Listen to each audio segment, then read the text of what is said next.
नमस्कार मित्रांनो, मराठी माणूस प्रदीप। बदलापूरच्या घटनेमध्ये त्या अक्षय शिंदेला गोळ्या घातल्या पोलिसांनी। आता कशा घातल्या, काय घातल्या ते तुम्हाला काय सांगायची गरज नाही। 2-3 दिवस झालं आपण सगळे बातम्या ऐकतोय आणि या सगळ्या गोष्टी होत। आता तो अक्षय शिंदे काय कुठला चोरीबिरी करून गेलेला माणूस नाहीये किंवा कुठली काय त्यानं गोष्ट केली नाही अशी आलतू फालतू मग ते 10 दिवस जेलमध्ये ठेवा पोलिसांनी, कुठं सापडलाय चोरी करताना काय नाही, त्यानं बलात्कार केलाय। त्यानं एक लहान मुलींवरती, तुम्ही साधं उदाहरण घ्या, तुम्ही स्वतःच्या मुलींशी रिलेट करा। तुमच्या मुली असतील, आपल्या पोरीबाळी असतील, आपल्या आया बहिणी असतील, आपल्या घरातल्या एखाद्या मुलीसोबत जेव्हा अशी घटना घडेल आणि तुमची मुलगी शाळेतून जेव्हा सांगायला येईल की बाबा असं असं माझ्यासोबत झालं, माझ्यावर बलात्कार झाला, माझ्यावर या माणसानं वैयक्तिक कोणी असेल रेप केला, काय केलं, त्या माणसाला मारल्यानंतर तुम्ही काय प्रश्न उपस्थित करा? तुम्ही असं म्हणाल की अरे ते कायद्याच्या चौकटीत त्याला न्याय द्यायला पाहिजे होता, त्याला उगाच गोळ्या घातल्या पोलिसांनी, उगाच त्याला मारला। मग तुम्ही असं म्हणाल की मग तो शाळेचा प्रिन्सिपल कुठे गेला, मग ते व्हिडिओ कुणी काढल्या, मग ते ह्यानी मारला ना म्हणजे यांचा काहीतरी त्याच्यात हात असल्याशिवाय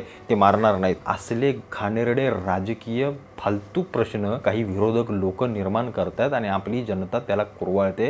याच्यासारखं दुर्दैव नाही आपलं। ज्या राज्यामध्ये स्त्रियांवरती हात टाकला जातो त्या राज्याची अशी एक प्रतिमा आहे छत्रपती शिवाजी महाराजांची की त्याचे हात पाय सर कलम करून साल्याला चौकात उभा करा। ही गोष्ट जेव्हा काल त्या अक्षय तो कोण नराधम होता त्याच्यासोबत घडली तेव्हा अर्धी लोक महाराष्ट्रातली प्रश्नचिन्ह उभं करतात। पण मला एक वैयक्तिक बरं वाटलं की बऱ्यापैकी मोठा याच्यामध्ये महाराष्ट्र आज या सगळ्या घटनेला डोक्यावरती घेतोय, सगळ्या घटनेला म्हणतोय की चांगलं केलं फडणवीसांनी, चांगलं केलं एकनाथ शिंदे साहेबांनी, सगळं पोलिसांचा आभार मानतात। सगळीकडे या सगळ्या गोष्टी होत असताना हे विरोधातले हे सगळे राष्ट्रवादी काँग्रेस महाविकास आघाडीवाले यांच्या पोटात दुखायला लागलं। अरे का दुखतंय सांगा मला, का दुखतंय तुमच्या पोटात?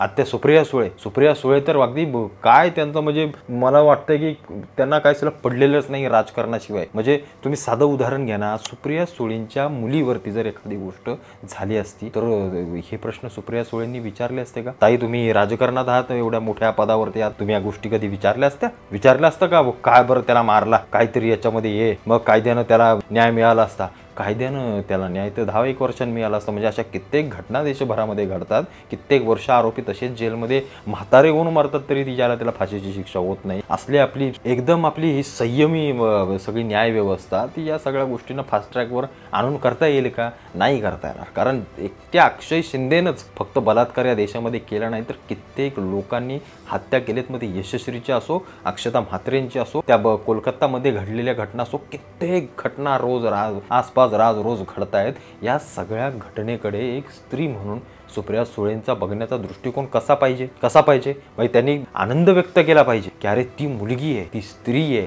आज मी आणि ती आमचं शरीर एक आहे। आणि या सगळ्या गोष्टी असताना सुप्रिया सुळेने त्या मुलींमध्ये स्वतःची मुलगी पाहायला पाहिजे होती। बरं झालं त्या नराधमाला ठोकला, बरं झालं त्याला मारून टाकायला पाहिजे होता, मारला, त्याचं अभिनंदन करण्यासाठी पहिले तुमचे शब्द यायला पाहिजे होते। यापेक्षा व्यतिरिक्त अपेक्षा मला काही नव्हती। पण तुमचं काहीतरी वेगळंच आहे। म्हणजे या सगळ्या गोष्टीचं कुठेतरी राजकारण करायचं, थोडी तरी संवेदनशीलता ठेवा, थोडीशी संवेदनशीलता। ही घटना जेव्हा घडली ना आणि त्याच्यानंतर मी जेव्हा या सगळ्या लोकांचे प्रश्नचिन्ह ऐकत होतो फार वाईट वाटलं।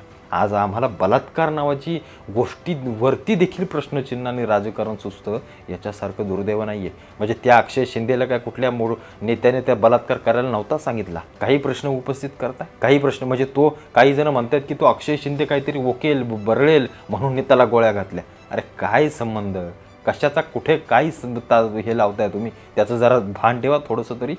जिकडे आनंद व्हायला पाहिजे होता तिकडे आमच्या सुप्रियाताई या सगळ्या गोष्टींवरती प्रश्नचिन्ह उभं करतायत। याच्यासारखं दुर्दैव नाही। तुम्ही एक स्त्री आहात, आज तुम्हालाही मुलगी आहे। प्रत्येक समाजातल्या आया बहिणींना आज मुली आहेत, आज प्रत्येक समाजातल्या पुरुषाला कोण ना कोणतरी मुलगी आहे। काय प्रत्येकाच्या वेदना असतात ना, ज्याच्यावर येतं त्याला समजतं की नक्की काय घडलंय माझ्या मुलीसोबत। त्या मुलीच्या भविष्याच्या सगळ्या गोष्टी आईबापाच्या समोर प्रश्नचिन्ह करून उभे असतात आणि त्याला मारल्यानंतर नराधमाला त्याची बाजू तुम्ही घेता। याच्यासारखं दुर्दैव नाही। महाराष्ट्र तुम्हाला कधी माफ करणार नाही। त्या सुप्रिया सुळेंचं काय त्या ट्रिपल तलाकला विरोध, म्हणजे त्याच्यातही महिलांवरती जे काही त्या मुसलमान महिलांवरती अत्याचार होते ते पण यांना बघवत नाहीत, धर्माकडे जातात। यांना मतं पाहिजेत, फक्त मतं पाहिजेत धर्माची, बस। शरद पवार साहेबांना यांना फक्त मतं पाहिजेत, मुसलमानांची कशी मतं घेता येतील ना? यशस्वी शिंदे आमची मारून टाकली, एकदा तरी आवाक्षर उभं केलं का यांनी? एकदा तरी आवाक्षर उभं केलं? या लव्ह जिहाद विषयी यांची विचार बघा। लव्ह जिहाद, तर लव्ह जिहादचा अर्थ मला माहिती नाही, जर आपण मला समजून सांगितला तर मी मगच अभ्यासपूर्वक त्याच्यावर भाष्य करू शकेन. लव्हचा अर्थ मला कळतो आणि जिहादचा अर्थ मला कळतो.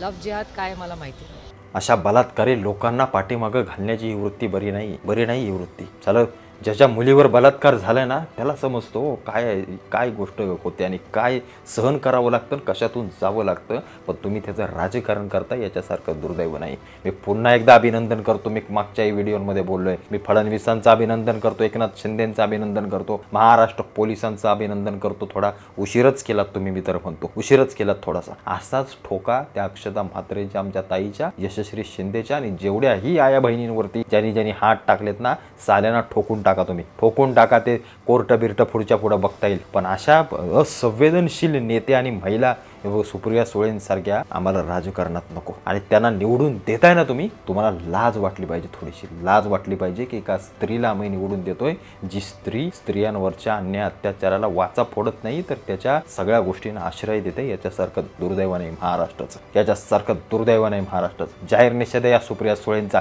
एक स्त्री म्हणून, चांगल्या राजकर्त्या म्हणून आम्ही तुमच्याकडे पाहतो. तुम्ही जर असल्या गोष्टी करत असाल तर येणाऱ्या काळामध्ये महाराष्ट्र तुम्हाला दणका दिल्याशिवाय राहणार नाही. तुमच्याकडून असल्या अपेक्षा नव्हती, म्हणजे तुमच्याकडून तर अशाही अपेक्षा नाही. तुमचे मागचे मी सगळ्या गोष्टी वल्गनात्मक बघतो. काय मुसलमान प्रेम तुमचं उतू जातं ना, आणि कुठल्या गोष्टीत तुम्ही थर्ड क्लास राजकारण करता हे आम्हाला चांगलं माहिती आहे. आम्हालाही कळतं. आम्ही सुज्ञ आहोत राजकारण कळण्यासारखे. पण चांगल्या गोष्टीला चांगलं म्हणायला शिका, चांगल्या गोष्टीला चांगलं म्हणायला शिका. आज गरीबाची मुलगी आहे, उद्या जेव्हा तुमची असेल, दुसऱ्याची कोणाची असेल, तुमच्या नातेवाईकांमधली असेल ना, तेव्हा चालू तुम्हाला कळेल की बलात्कार हा काय करतो. बलात्कार हा फक्त शारीरिक, मला असं वाटतं, झीज करत नाही, तो मानसिक झीज करतो माणसाची. आणि ती आयुष्यभरासाठी असते, ती कधी भरून काढता येत नाही. एवढंच मी फक्त तुम्हाला सांगेन.